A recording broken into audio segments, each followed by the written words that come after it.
Yes, ये अनुपम ने, मैं ये चीज क्लियर भी करना चाहता था सारे स्टूडेंट्स को जो भी आईआईटी जेएम का एग्जाम देने वाले हैं नेक्स्ट ईयर या आगे आने वाले जितने भी साल हैं उसमें।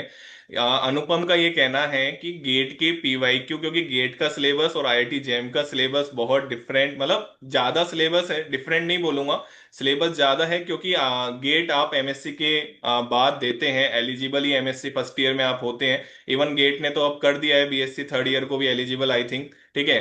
तो लेकिन अनुपम का ये कहना है कि आपका जो रिलेवेंट सिलेबस है आईआईटी जेएम का, उसके रिलेवेंट आपको पीवाईक्यू करने हैं गेट के। ऐसा नहीं है कि आपको अलग से जो क्वांटम केमिस्ट्री आ रही है उसमें बहुत डिटेल में आपको पढ़ना है।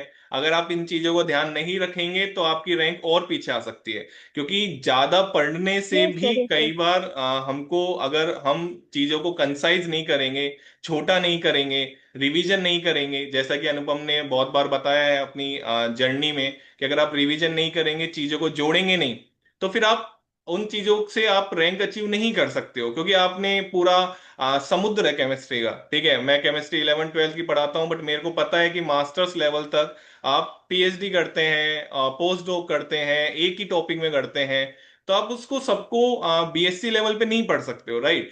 तो आपको क्या करना है, अनुपम का ये कहना है कि आप गेट के पीवाईक्यू करिए, बट आप आईआईटी जेएम का पहले सिलेबस करिए कंप्लीट। फिर उसके बाद आप अपनी प्रैक्टिस प्रॉपर रखिए, प्रैक्टिस में आप जो भी रिलेवेंट कोचिंग का मटेरियल है वो आप कर सकते हैं, उसमें कोई इश्यू वाली बात नहीं है। उसके बाद प्रैक्टिस के लिए आप उनकी टेस्ट सीरीज दीजिए, जितने आप टेस्ट देंगे। मैं अपना एक्सपीरियंस बताऊं तो मेरी गिनती नहीं थी टेस्ट पेपर्स की, मैंने 100+, मेरे को याद भी नहीं है, इतने टेस्ट पेपर मैंने दे दिए थे। इवन मैं कहीं जा भी रहा होता था तो भी 4 5 क्वेश्चन चलते रहते थे फोन में।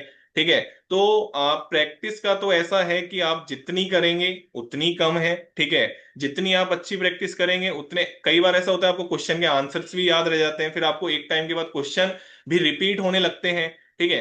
तो आईआईटी सबसे पहले सिलेबस कंप्लीट करिए, फिर उसके बाद आप अपनी प्रैक्टिस किसी भी कोचिंग के मटेरियल से कर सकते हैं। फिर उसके बाद आप आईआईटी जेएम की पीवाईक्यू की एक बुक आती है, उसको जरूर पूरा सोल्व करिए। ठीक है। फिर उसके बाद आप, अगर आपके पास टाइम रहता है तो आप गेट के पीवाईक्यू जो कि आईआईटी जेएम में सिलेबस में मेंशन है, और ऑब्वियसली मैक्सिमम सिलेबस रिलीवेंट करता है, बस कुछ टॉपिक्स ऐड हो जाते हैं नए। ठीक है।